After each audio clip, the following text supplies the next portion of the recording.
Above the settlement of Dry Creek, the merciless sun blazed down, making the atmosphere dance with waves of shimmering heat.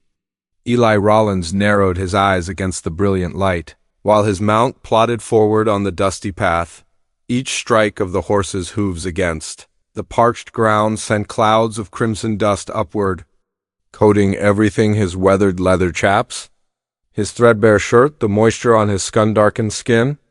Since sunrise, he'd been traveling from his homestead 40 miles to the north. Such a long journey, all for several bags of grain. This season's dry spell had proven more devastating than previous years, and without proper feed, his livestock wouldn't survive until autumn. Being in town was the absolute last thing Eli desired. But circumstances had forced his hand. Finally, Dry Creek emerged on the horizon, its structures jutting from the barren landscape like a skeleton's exposed ribs. The wooden storefronts with their deceptive facades drooped beneath the relentless heat, their paint flaking away, their weathered signs barely legible. A handful of horses remained tethered to the rails, their heads drooping low.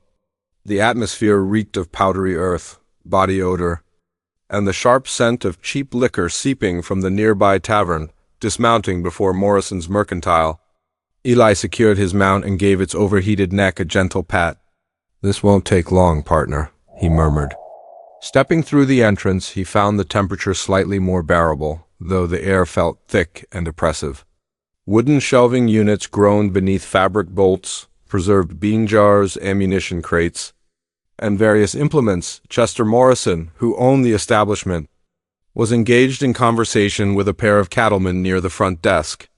"I informed her 7 days ago, no more extending credit," Morrison declared loudly, his chest puffed with arrogance. "Women need to learn proper management. That Miriam Harper woman has always been problematic." Tom Garrett's face twisted with contempt. "Caused problems while her man was alive, and it's gotten worse since his passing," another voice chimed in. Eli moved closer, maintaining an even tone. "Good afternoon. 3 bags of barley, please." Morrison glanced up, his expression shifting to that of a salesman's grin. "Eli Rollins. Months since we've seen you around these parts. That comes to $12. Eli placed the currency down, but before Morrison could complete the count, the entrance bell chimed. All conversation ceased abruptly. A woman entered, and the very atmosphere seemed to compress with tension.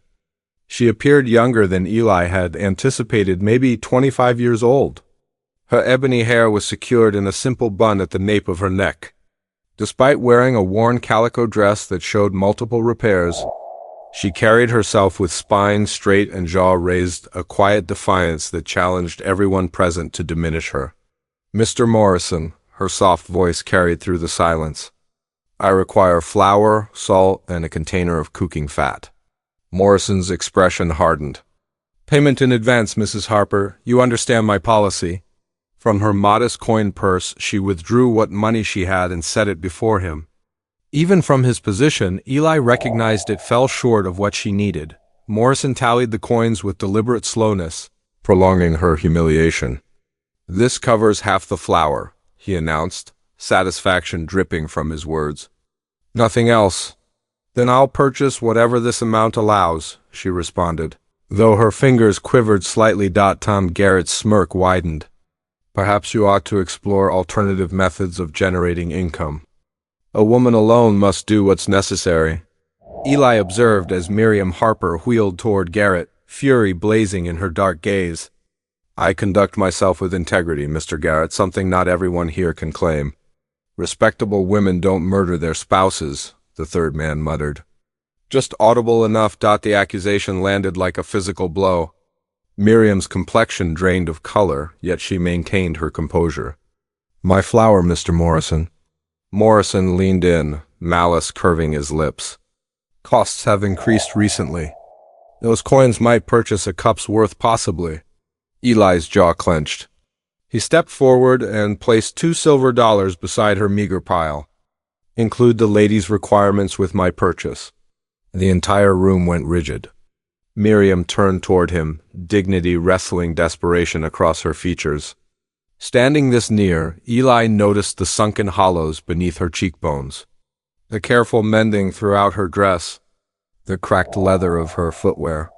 "I cannot accept this," she breathed.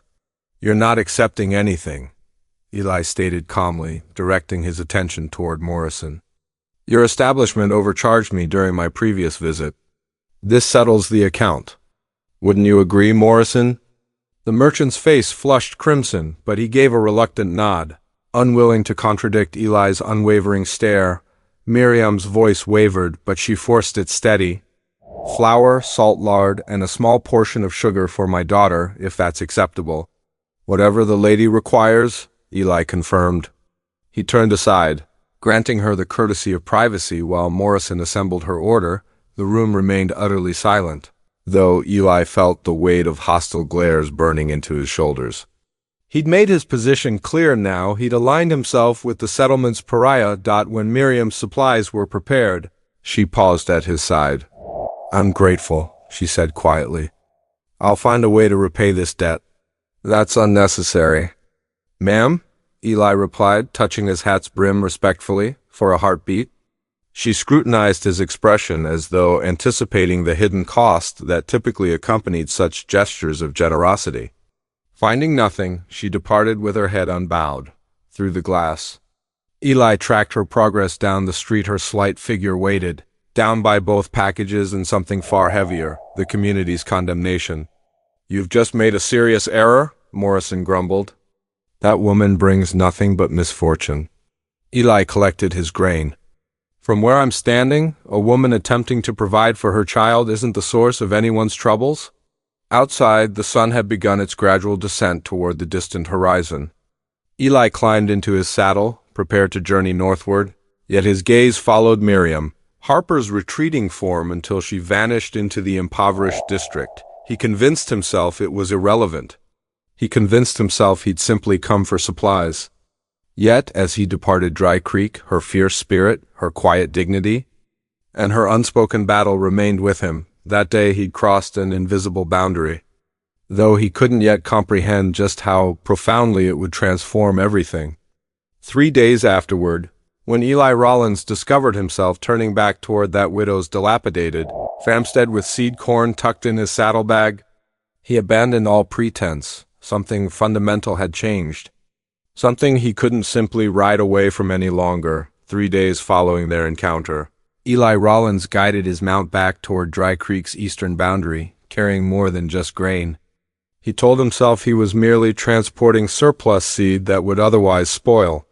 Yet, when the Harper property appeared before him sagging beneath neglect and isolation, he acknowledged he'd been deceiving himself.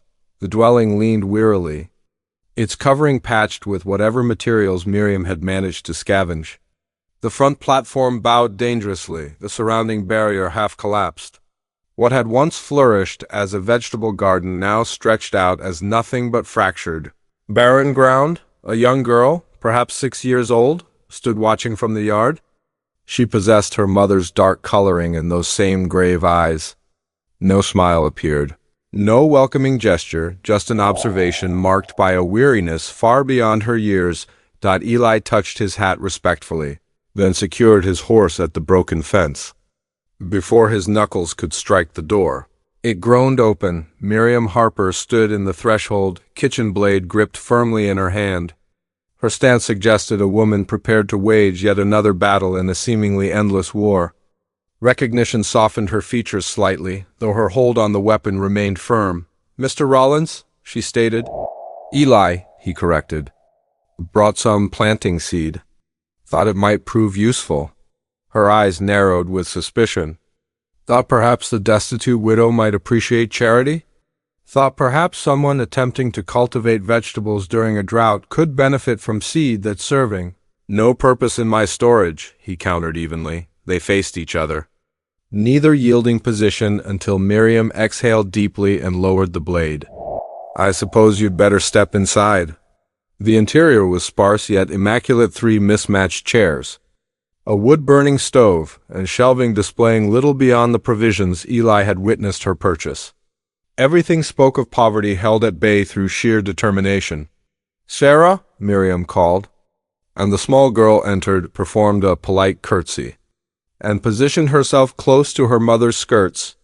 "Would you care for water, Mr. Rollins?" Miriam inquired, though Eli detected what the offer cost her. "I'm perfectly fine," he said gently. "Only came to deliver seed and share some knowledge about proper planting techniques for this particular soil." She studied him carefully, distrust and exhaustion plainly visible. Eventually she nodded. "Demonstrate, then." For the following 2 hours, they labored side by side in the yard. Eli explained proper depth, how to shape the earth to capture whatever scarce rainfall might occur, the importance of watering at dawn and twilight to minimize evaporation. Sarah trailed behind them, transporting seeds in her tiny apron. She barely spoke, yet her enormous eyes tracked Eli's every movement as the sun descended. Eli called a halt to their work. He noticed Miriam swaying slightly, exhaustion pulling at her frame, though she never voiced a single complaint. He observed how hunger had carved out her cheeks, how pride kept her silent about her suffering. "That's sufficient for today," he announced. "Seeds require time to settle before the next watering." Miriam dragged a soiled sleeve across her brow. "I don't know how to properly express my gratitude." "No gratitude necessary. Simply neighbors assisting neighbors." Her laugh carried a bitter edge. "Neighbors?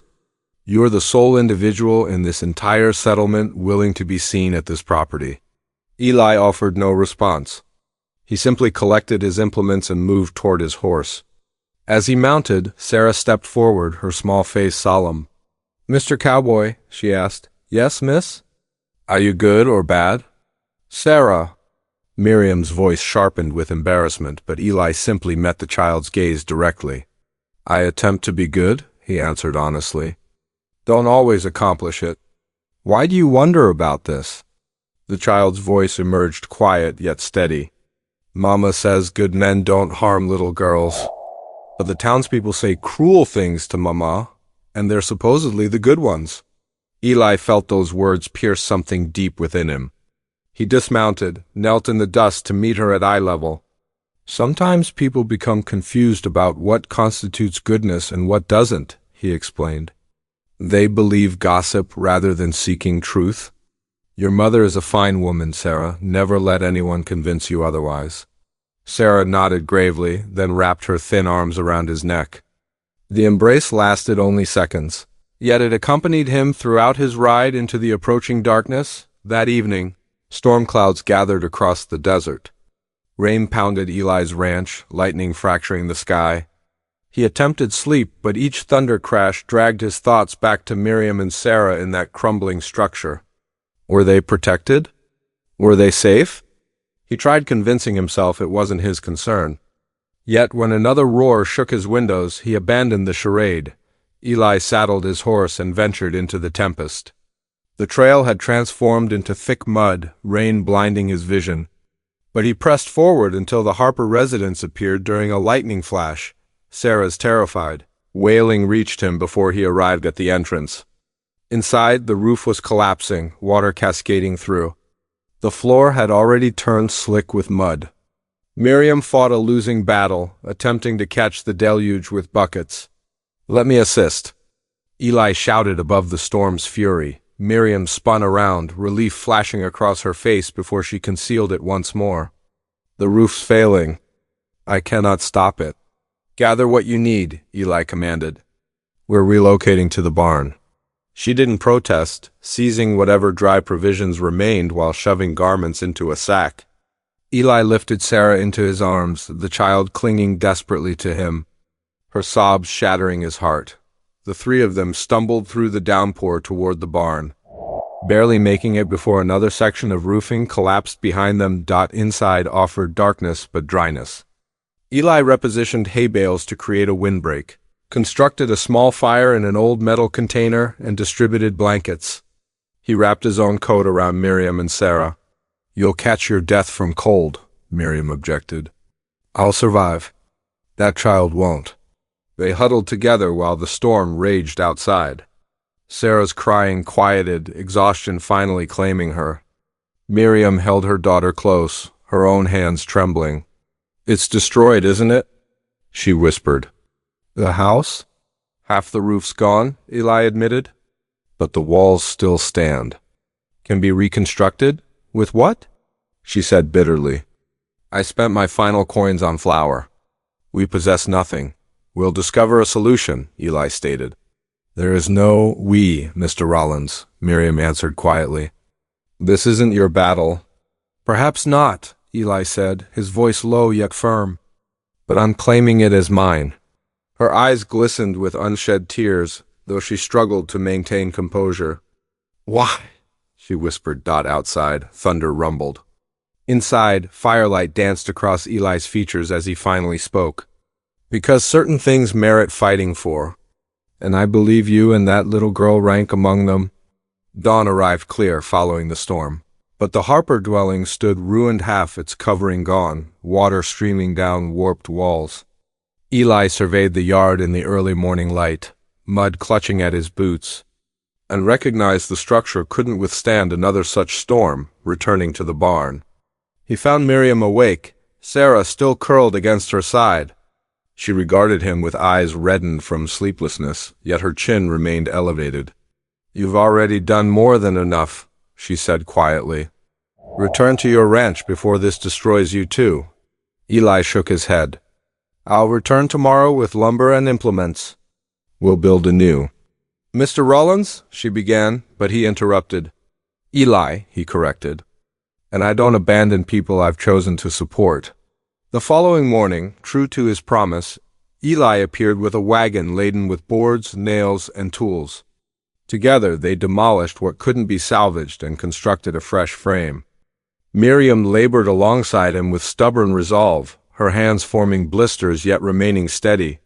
Sarah fetched nails and transported water, taking pride in every small contribution. By evening, the new framework stood silhouetted against the setting sun. They sat together on the front steps, exhausted but alive, sharing beans and bread. Sarah leaned against Eli half asleep. Miriam's eyes softened observing them, though she quickly averted her gaze when he caught her looking. Days transformed into weeks. The dwelling took shape once more. Each nail driven, each shingle position seemed to bind them closer. Eli felt it in the way Miriam occasionally smiled involuntarily. In the way Sarah's laughter grew louder when he was present. The town, however, interpreted things differently. One sweltering afternoon, 3 riders materialized. Sheriff Watson, Tom Garrett, and Pike Stevens. They halted at the gate, expressions dark with judgment. Rollins, the sheriff called. People are talking. An unmarried man spending his days at a widow's property. It isn't appropriate. Eli rested his hand on his hammer, positioned close to his revolver. Seems to me repairing a roof constitutes appropriate labor. Garrett spat tobacco juice. She poisoned her husband. Everyone's aware of it. Miriam stepped forward then, her dress patched, yet her bearing proud. Everyone's aware of lies, she stated sharply. And nobody lifted a finger when the storm left my child beneath a leaking roof. Mr. Rollins did. If that brings you shame, then the shame belongs to you, not us. The men shifted uncomfortably, but Garrett sneered. You'll drag him down with you, widow. Enough, Eli said coldly. If you've arrived to work, pick up a hammer. If not, move along. They departed with muttered threats, but the warning was unmistakable. Trouble was coming. It arrived weeks later in the form of 5 men, half intoxicated and seeking confrontation. They cornered Eli in town, shouting about the witch widow and Rollins pretending to be her husband. The first blow split his lip. The second doubled him over, but Eli was no stranger to physical confrontations. He fought back fiercely, dropping 2 men before the sheriff's shotgun blast ended it. You've selected your allegiance, Garrett spat as they dragged him away. This won't conclude well. Bruised and bloodied, Eli rode directly to the Harper house. Miriam met him at the entrance, her face draining of color at the sight of his injuries. This is what I feared, she whispered, stitching his wound with trembling fingers. You're suffering for standing with us. I told you previously, Eli said, his voice steady despite the pain. This is my fight now. Her hands stilled. Why, Eli? Why risk everything? He captured her gaze, holding it. Because I refuse to stand idle while you and Sarah face this alone. Because when I look at you, I see more than trouble. I see a woman worth every risk. Tears traced down her cheeks. I don't want to hope, she whispered. Hope anyway, he said gently.